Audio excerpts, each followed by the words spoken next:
Hello everyone, how are you all? I hope you all are good. So today we'll start our new form. ठीक है, हमने 3 forms पढ़ी थी. आज हम अपनी 4th फॉर्म पढ़ेंगे विच इज कोऑपरेटिव सोसाइटी. देखिए, पढ़ाने से पहले अगर आप लोग मेरे चैनल पे फर्स्ट टाइम आए हैं then please subscribe my channel and do like comment and share. ठीक है, देखिए अब कोऑपरेटिव सोसाइटी के बारे में आज हम पढ़ेंगे. कोऑपरेटिव सोसाइटी हमारी क्या होती है. ठीक है, 3 फॉर्म्स कौन कौन सी हम पढ़ चुके हैं.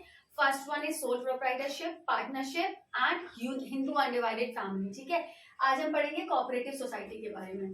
देखिए, इसके नाम से ही पता चल रहा है कोऑपरेटिव सोसाइटी. सोसाइटी मीन्स समाज. ठीक है, अब इसका मतलब क्या होता है. Voluntary association. वॉलेंट्री मीन्स इच्छा से, अपनी वॉलेंट्री से. ठीक है, अपनी इच्छा से.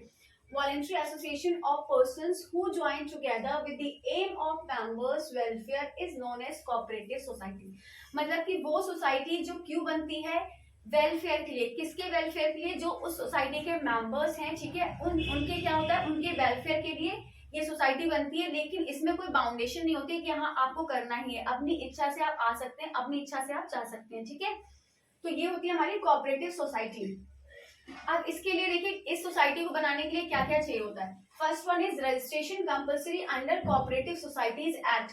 इस सोसाइटी को बनाने के लिए पहले क्या होता है, हमें रजिस्ट्रेशन कराना पड़ता है. किसके अंडर? Cooperative societies act. ठीक है, 1912 था यहाँ पर. कौन सी सोसाइटीज के अंदर, कौन सा एक्ट के अंदर? हमें 1912 जो एक्ट होता है कोऑपरेटिव सोसाइटी का, उसके अंडर हमें क्या कराना पड़ता है, रजिस्ट्रेशन कराना पड़ता है. ठीक है, second one is funds are raised through members by issue shares. ठीक है, अब फंड्स जैसे कि वहां यहाँ क्या होता है, कोई कैपिटल लेकर नहीं आता है इसमें. सोसाइटी में कोई बिजनेस नहीं हो रहा है यहाँ पर. यहाँ क्या होता है, ये लोग फंड्स रेज करते हैं. कैसे? पब्लिक से शेयर्स इशू करते हैं. ठीक है, उसके जब पब्लिक से शेयर्स इशू करते हैं तो इनके पास क्या होता है, फंड्स हो जाता है. उससे ये लोग क्या करते हैं, अपनी सोसाइटी क्रिएट करते हैं. ठीक है, और तीसरा क्या है point, minimum 10 adult members are required. कम से कम 10 एडल्ट मेंबर्स होने ही चाहिए, तभी ये सोसाइटी स्टार्ट हो सकती है, अदरवाइज नहीं हो सकती है. ठीक है, और वो भी एडल्ट होने चाहिए. ठीक है, इससे नीचे वाली एज के होंगे तो वो कोऑपरेटिव सोसाइटी में क्या होंगे, वैलिड नहीं होंगे. ठीक है, ये तो हो गया हमारा कोऑपरेटिव सोसाइटी का मतलब क्या होता है. Next one is features. अब इसके फीचर्स क्या है, देखिए first one is voluntary membership. जैसा मैंने आपको बताया, विश ज्वाइन एग्जिट का मतलब क्या है कि अपनी इच्छा से, ठीक है, ज्वाइन कर सकते हैं और एग्जिट कर सकते हैं. ठीक है, यहाँ पर कोई भी बाउंडेशन नहीं होती किसी भी तरह के. अपनी इच्छा से आप आ सकते हैं, अपनी इच्छा से आप जा सकते हैं. बट हाँ, कुछ फॉर्मेलिटीज होती है आने और जाने की, वो उनको करनी पड़ती है. ठीक है, next one is legal status. Legal status means legal requirements होती है यहाँ पर. Everything should be legal. ठीक है, लिमिटेड लाइबिलिटी का मतलब क्या होता है, लाइबिलिटी जो मेंबर्स की होती है वो लिमिटेड होती है. मान लो अगर कोई प्रॉब्लम हो गई है, कुछ लॉस हो गया, कुछ भी हो गया, इसमें प्रॉफिट लॉस की बात ही नहीं होती क्योंकि ये this is for the welfare of society. ठीक है, सॉरी, वेलफेयर ऑफ मेंबर्स. ठीक है, यहाँ कोई प्रॉफिट नहीं होता है, किसी कोई चीज प्रॉफिट के लिए नहीं की जा रही है. तो यहाँ पर क्या होता है, लाइबिलिटी जो होती है मेंबर्स की लिमिटेड होती है. कोई भी अनलिमिटेड लाइबिलिटी नहीं होती है. उनको पर्सनल असेट्स अपने सेल नहीं करने पड़ते हैं. जितना उन्होंने दिया है बस उसी अमाउंट तक करना है. कंट्रोल. अब कंट्रोल क्या होता है, जो सारी चीजें यहाँ पर देख रहा है, ठीक है, एक मेंबर होता है उसमें, ठीक है, होता है, वो सारी चीजों क्या करता है, कंट्रोल करता है. ठीक है, next one is service motive. मैंने जैसा अभी बताया कि कोई भी ये सोसाइटी, यहाँ पर ये जो सोसाइटी बनती है प्रॉफिट मोटिव के लिए नहीं बनती है. क्यों बनती है? For the welfare of society. इसीलिए यहाँ पर क्या करा है, सर्विस मोटिव के लिए बनती है, सर्विस प्रोवाइड करने के लिए. ठीक है, नेक्स्ट वन इज मैरिज. अब मैरिज देखिए क्या है, first one is stable existence. Stable existence का मतलब क्या होता है कि बहुत ज्यादा, ये नहीं कह सकते बहुत ज्यादा इफेक्टिव है. ठीक है, बहुत ज्यादा इफेक्टिव एग्जिस्टेंस है. स्टेबिलिटी होती है बट बहुत ज्यादा इफेक्टिव हम नहीं कह सकते. ठीक है, next one is equality in voting rights. अब जो वोटिंग राइट्स होते हैं उसमें क्या होती है, इक्वालिटी होती है. Every member can vote. ठीक है, इसमें ये नहीं है कि 5 मेंबर जो बड़े टॉप लेवल पे हैं वो मतलब कि क्या कर सकते हैं, वोट कर सकते हैं और बाकी मेंबर्स क्या है, वोट नहीं कर सकते. ऐसा यहाँ पर कुछ भी नहीं है. इक्वल वोटिंग राइट्स होते हैं. ठीक है, next one is limited liability, जो मैं ऑलरेडी एक्सप्लेन कर चुकी हूँ आपको फीचर्स में कि लाइबिलिटी सारे मेंबर्स की क्या होती है, लिमिटेड होती है. Next one is ease of formation. This is formation, FORMATION. Ease of formation का मतलब मैंने आपको बता ही दिया है कि ज्यादा चीजें नहीं चाहिए होती. इसमें क्या होता है, सिर्फ 10 मेंबर की रिक्वायरमेंट होती है और फंड्स वो लोग चाहिए होते हैं तो वो पब्लिक से इश्यू कर लेते हैं. ठीक है, और बस रजिस्ट्रेशन कराना होता है किसमें, अंडर कोऑपरेटिव सोसाइटीज एक्ट में. ठीक है, जो कि क्या है 1912. Next one is support from government. Support from government का मतलब है कि इनको क्या मिलता है, सपोर्ट मिलता है गवर्नमेंट की तरफ से, क्योंकि यहाँ कोई कैपिटल नहीं आ रही है, कुछ भी नहीं आ रहा है, कोई इन्वेस्टमेंट नहीं हो रहा है, तो यहाँ पर कौन इनकी हेल्प करता है, गवर्नमेंट।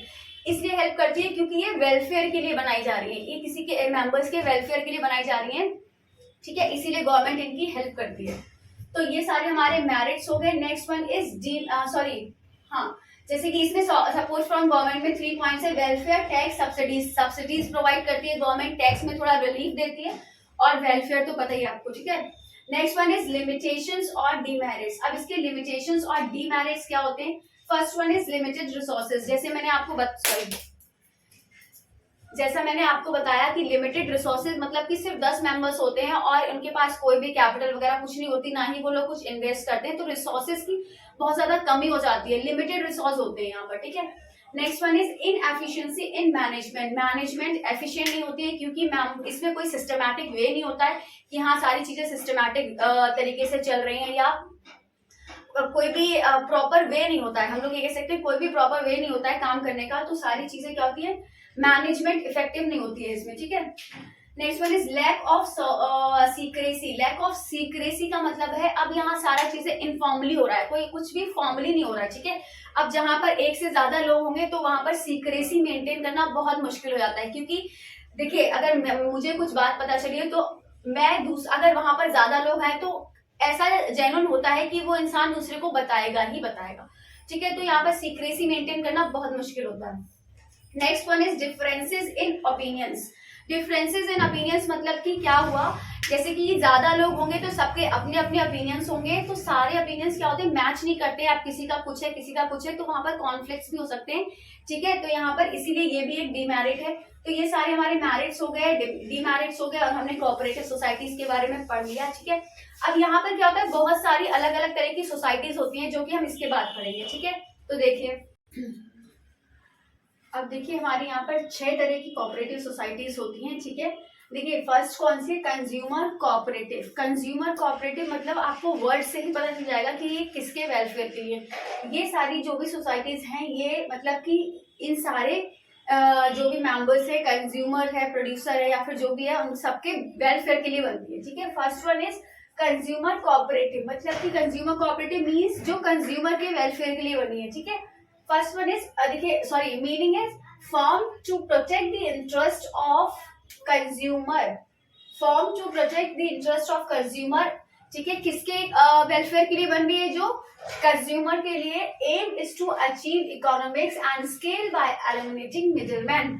अब देखिए यहाँ मिडिलमैन से मतलब क्या है, जैसे कि हम कोई गुड्स लेने जाते हैं तो हमें क्या वो डायरेक्ट होलसेल जो मतलब मार्केट से परचेज करके लाया है उससे मिलता है, नहीं। पहले क्या होता है, होलसेलर जो होता है वो प्रोडक्ट्स बल्क में लेकर आता है, फिर वो रिटेलर को देता है, उसके बाद हम लोग कंज्यूमर्स जो होते हैं, ठीक है। कंज्यूमर्स कौन होते हैं, हम लोग जो गुड्स को कंज्यूम करते हैं, ठीक है, तब जाके वो प्रोडक्ट्स मिलते हैं हमें, ठीक है। तो इसका कंज्यूमर कोऑपरेटिव सोसाइटी का काम क्या होता है कि जो मिडिल मैन है उसको हटाकर कंज्यूमर्स को बेनिफिट देना, ठीक है, कंज्यूमर के वेलफेयर के लिए, मतलब कि वो डायरेक्ट प्रोडक्ट्स उसको प्रोवाइड करवाना, ठीक है। Next one is producer cooperative. Producer cooperative means producer कौन होता है, हु प्रोड्यूस द गुड्स, ठीक है, जो क्या करता है, गुड्स को प्रोड्यूस करता है, उसको हम प्रोड्यूसर बोलते हैं। अब देखिए form to protect the interest of producer, किसके इंटरेस्ट के लिए फॉर्म होती है सोसाइटीज, प्रोड्यूसर्स के लिए, ठीक है। Aim is to supply input to members and buy their output for sale. इनका एम क्या होता है कि गुड्स को जो इनपुट्स हैं वो सप्लाई करना मेंबर्स को, और उनके गुड्स को क्या करना, उनके जो आउटपुट्स हैं, ठीक है, उनको लेना और उसको सेल कर देना, ये उनका क्या होता है, एम होता है इस सोसाइटी का, ठीक है। Next one is to protect small procedures from big capabilities, ठीक है, मतलब कि जो छोटे छोटे प्रोसीजर्स होते हैं उनको कट करके डायरेक्ट गुड्स को जो क्या होता है प्रोड्यूस करना, सेल करना, ये सारी चीजें, ठीक है। तो ये हो गया हमारा producer cooperative society. Next one is marketing cooperative. Marketing मतलब मार्केटिंग के वेलफेयर के लिए जो सोसाइटीज बनती है। Help small processors selling their products. Aim is to provide, ठीक है, a secure market। मतलब इसका क्या होता है, मार्केटिंग कोऑपरेटिव सोसाइटी का एम क्या होता है कि secure selling their products. Aim is to provide secure market, मतलब कि सिक्योर मार्केट प्रोवाइड करना, ठीक है।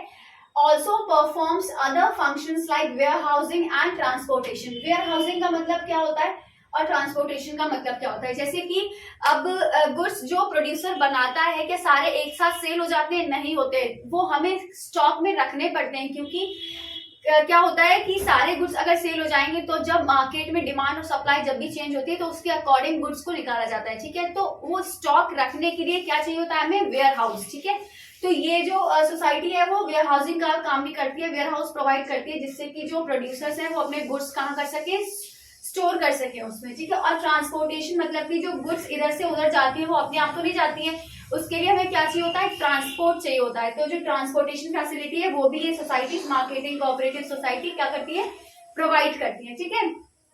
Next one is farmer cooperative. Farmer cooperative means जो किसके फॉर्म होती है, फार्मर के वेलफेयर के लिए, form to protect interest of farmers, मतलब कि किसके इंटरेस्ट के लिए, फार्मर्स के इंटरेस्ट के लिए, ठीक है। Provide better quality seeds, fertilizers, ठीक है। क्या इनका क्या काम होता है कि फार्मर्स को बेटर क्वालिटी सीड्स प्रोवाइड करना, ठीक है, फर्टिलाइजर्स प्रोवाइड करना। Main aim is to get benefits of large scale farming, और सबसे जो ज्यादा मेन एम इनका क्या होता है कि लार्ज स्केल फार्मिंग, मतलब बहुत बड़े स्केल पर फार्मिंग कराना, ठीक है। फार्मर्स को बहुत सारी चीजें होती है, बहुत सारी प्रॉब्लम्स होती है, ठीक है। तो वो सारी चीजें क्या होता है, ये फार्मर कोऑपरेटिव सोसाइटी कम कम अमाउंट में इजिली प्रोवाइड करा देती है, ठीक है। Next one is credit cooperative. Credit मतलब कि क्रेडिट का मतलब मैंने क्या बताया था, उधार, ठीक है। तो क्रेडिट मतलब कि जब किसी को क्या होता है, उधार की मतलब कैश की जरूरत होती है तो वो लोन लेते हैं, ठीक है। तो वही चीजें ये क्रेडिट कोऑपरेटिव सोसाइटी प्रोवाइड कराती है। Form to provide credit facilities to members, मतलब कि मेंबर्स को क्या करना, क्रेडिट फैसिलिटीज प्रोवाइड करना। Provide loans at lower rate, और जो लोन्स होते हैं, अगर लोन चाहिए किसी को तो वो लोअर रेट पे, कम से कम रेट पे क्या करते हैं लोग, लोन्स प्रोवाइड करते हैं, ठीक है। Next one is cooperative housing. Housing का मतलब क्या होता है, हाउस का मतलब क्या होता है, घर। तो ये क्या होता है, form to help members to construct homes. Members क्या करते हैं, मेंबर्स की हेल्प करता है कि उनके होम्स को बनाना, ठीक है, होम्स को कंस्ट्रक्ट कराना। जैसे कि किसी कोई अगर घर नहीं ले पा रहा है, ठीक है, तो उसमें एक लोग क्या करते हैं, हेल्प करते हैं उसको, थोड़ा सा अमाउंट मतलब लोन प्रोवाइड करते हैं इजीली रेट पे, जिससे कि हाउस क्या हो, कंस्ट्रक्ट कर सके वो लोग, ठीक है, बना सके। प्रोवाइड्स प्लॉट्स प्रोवाइड करते हैं एट रीजनेबल रेट्स, बहुत ज्यादा रीजनेबल रेट्स पे ये लोग क्या करते हैं, लोन प्रोवाइड करते हैं, सॉरी प्लॉट्स प्रोवाइड करते हैं। Then facility of payment in instalments, और उनको क्या करते हैं, फैसिलिटीज प्रोवाइड करते हैं कि वो जो घर बनवा रहे हैं उसका वो इंस्टॉलमेंट में पेमेंट कर सकते हैं। आप लोगों ने देखा होगा कि बहुत जगह मतलब प्लॉट्स वगैरह बनते हैं, कॉलोनीज बनती हैं, तो उसमें क्या करता है, बना बनाया घर मिलता है, ठीक है, और वो जो बने बनाए घर होते हैं उसका जो अमाउंट होता है वो इंस्टॉलमेंट्स में, डाउन पेमेंट के बाद इंस्टॉलमेंट्स में पे हो जाता है, ठीक है। तो वही सारी फैसिलिटीज कौन प्रोवाइड करता है, जो सोसाइटीज होती हैं। लेकिन इन सोसाइटीज के अंडर जो मेंबर्स होते हैं उन्हीं को ये सारा वेलफेयर होता है, उन्हीं को सारा ये क्या होती है, चीजें प्रोवाइड होती हैं, ठीक है। तो ये हमारी 6 कोऑपरेटिव सोसाइटीज हो गई हैं। आज हमने अपनी कोऑपरेटिव सोसाइटी का टॉपिक कंप्लीट कर लिया, ठीक है, 4th फॉर्म, और उसके बाद हमने ये सारी अपनी कोऑपरेटिव सोसाइटीज भी पढ़ी है। So this is all for today, ठीक है। In our next video will continue our next form, ठीक है। अभी एक फॉर्म और रह गई है, last one, joint stock company, ठीक है, उसके बारे में will continue in our next video. So for today this is all. I hope you all like my video. Kindly do like, share, comment and subscribe my channel. Thank you. Till then, bye bye. Take care. Take a screenshot.